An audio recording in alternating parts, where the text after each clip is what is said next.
Всем привет, кто смотрит онлайн-трансляцию. Всем привет, кто смотрит нас в Йошкар-Оле, в Республике Мари-Эл. Я знаю, что есть люди, которые подключились оттуда.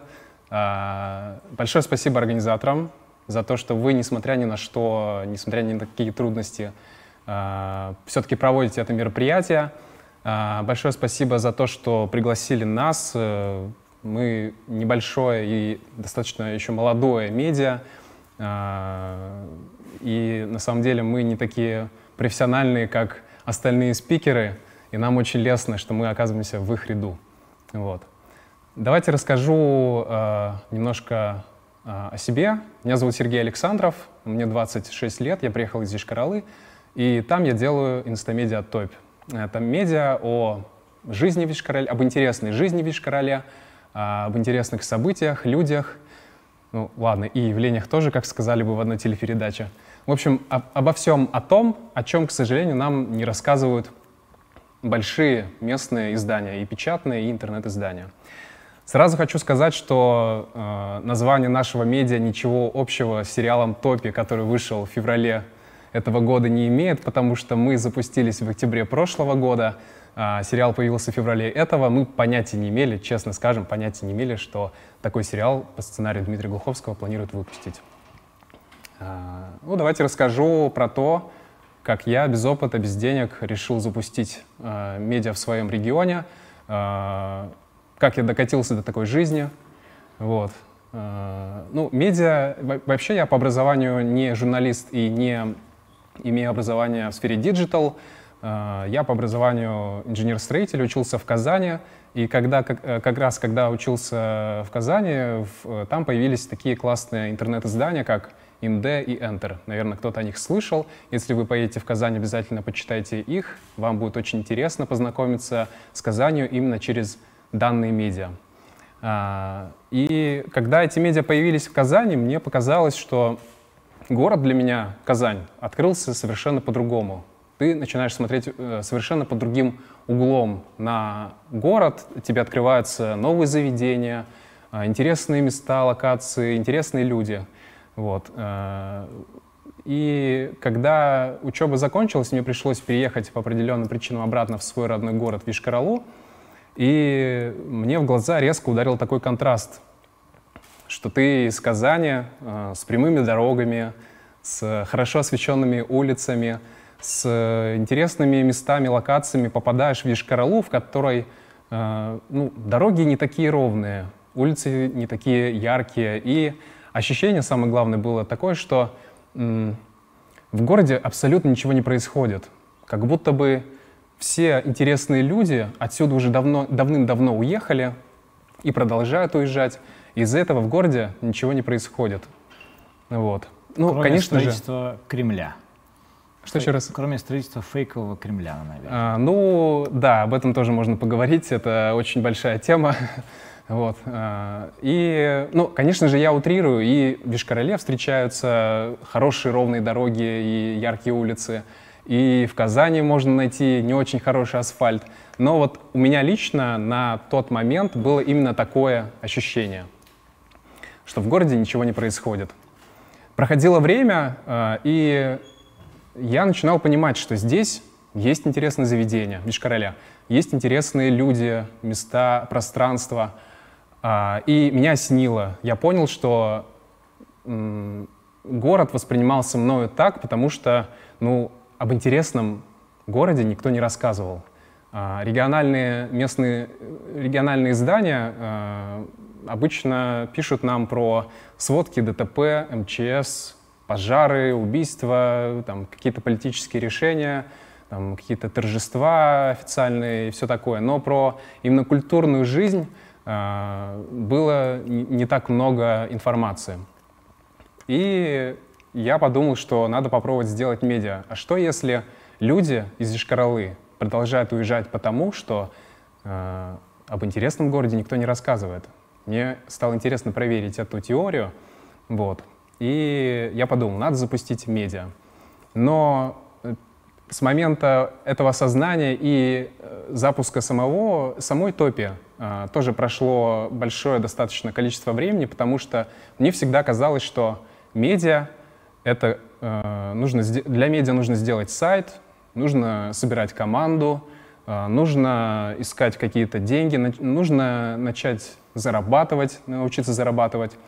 Это казалось такой сложной и непосильной задачей для меня, потому что у меня не было ни опыта, ни каких-то свободных денег, что желание постепенно начало угасать.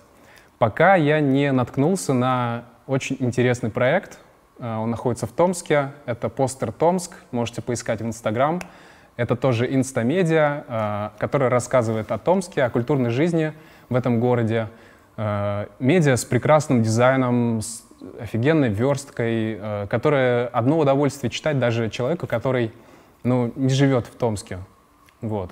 Я подумал, что почему бы не сделать медиа по такой же модели у себя в городе. Вот так появилась Топь. Топь — название, которое я выбрал по, наверное, двум причинам. Первое — это то, что часть Йошкар-Олы, столицы Республики Марий Эл, стоит на болотистой местности. Это, конечно, не такая большая проблема. Иногда это чувствуется. Там, в районах, которые стоят на болоте, более высокая влажность. Чаще ты можешь встретить каких-то комаров и других насекомых. Вот. Но это первая причина. А вторая причина — это именно восприятие самими жителями Йошкар-Олы и людьми, которые уехали отсюда, восприятие города как города, в котором ничего не происходит, из которого пачками люди уезжают каждый день по одной железнодорожной ветке, которая идет в Москву. В общем, болото, его нафиг. Что тут делать? Вот. И мне хотелось попробовать... Знакомое чувство. Попробовать, да. Хотелось доказать обратное, что несмотря на все эти преграды, мы здесь тоже живем жизнью активной, увлекательной, интересной. Вот. Так появилась Топь. Я,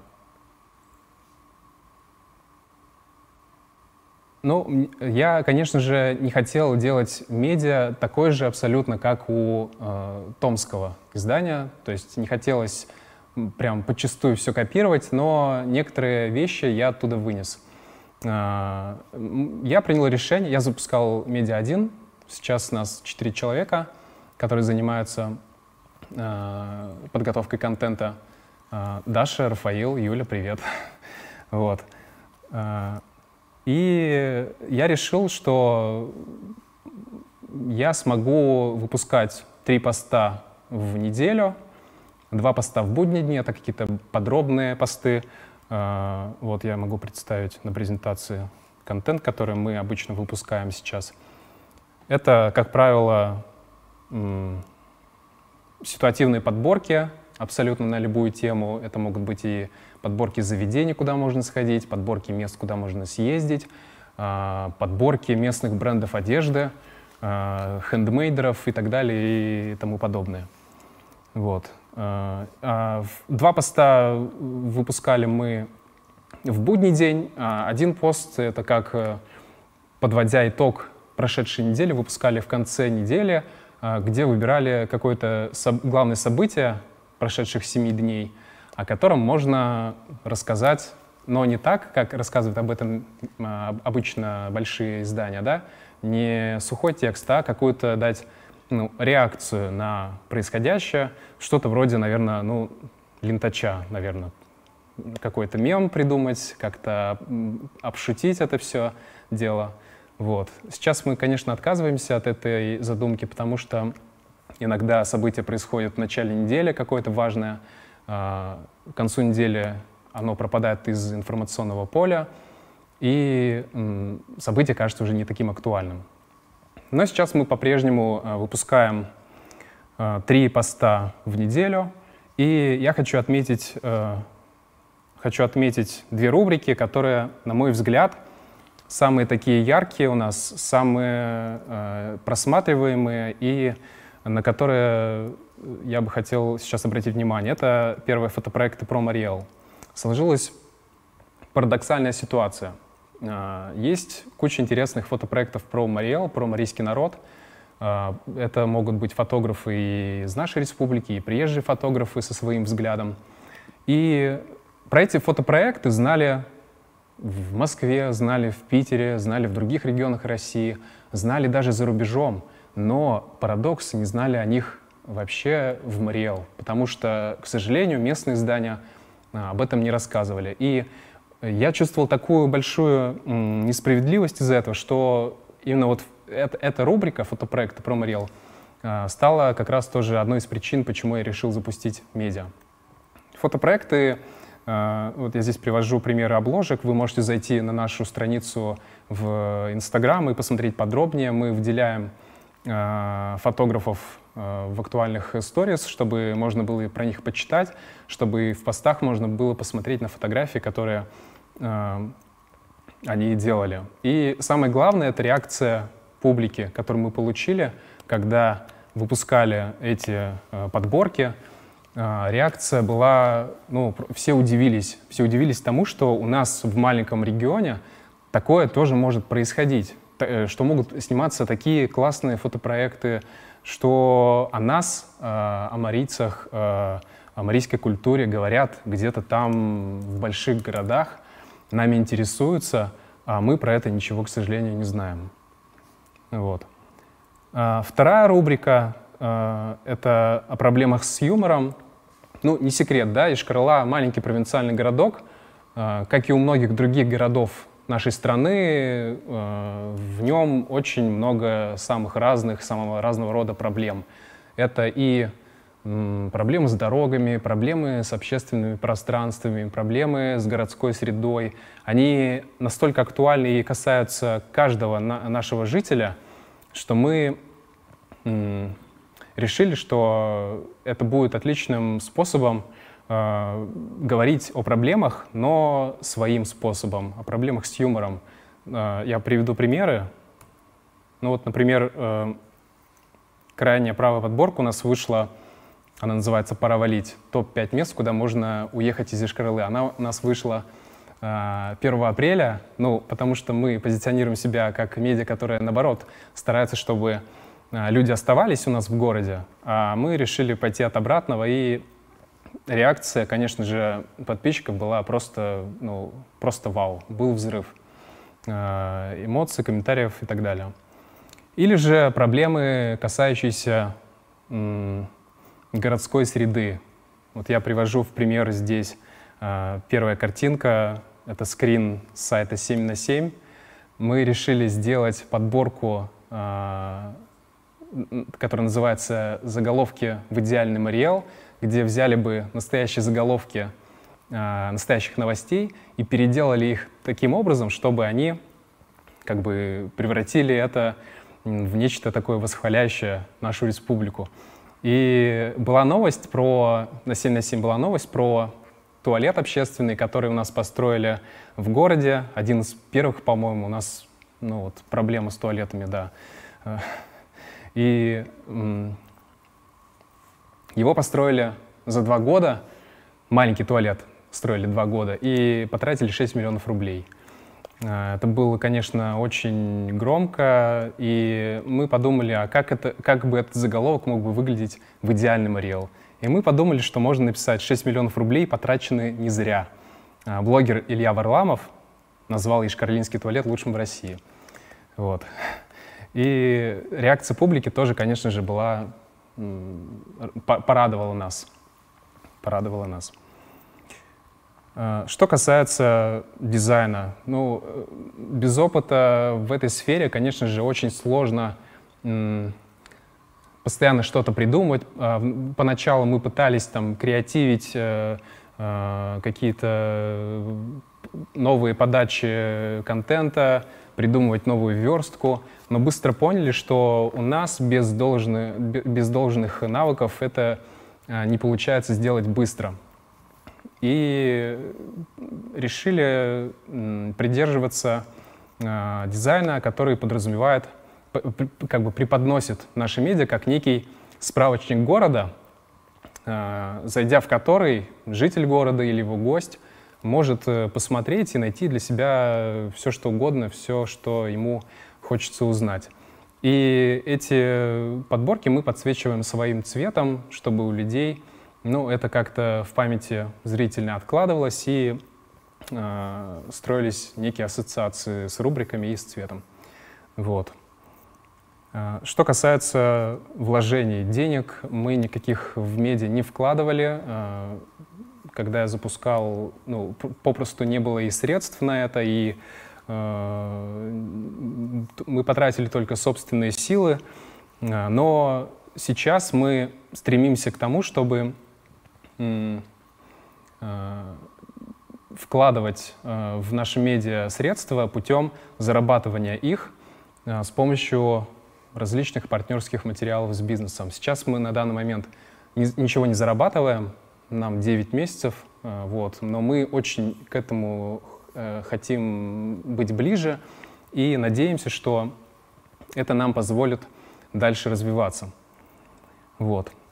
Помните, я вначале сказал, что у меня была теория, что вдруг люди из Йошкар-Олы уезжают, потому что здесь ничего не происходит, и об этом никто не рассказывает. Вот мы сделали медиа, которое рассказывает об этом, об интересных местах, заведениях, но мы сейчас, конечно же, понимаем, что этого недостаточно. Будем реалистами, и чтобы продолжать это исправлять, мы хотим выходить в офлайн, видеться чаще со своими подписчиками, образовывать комьюнити, и тоже надеемся, что у нас здесь все получится, и также делать больше именно журналистских материалов.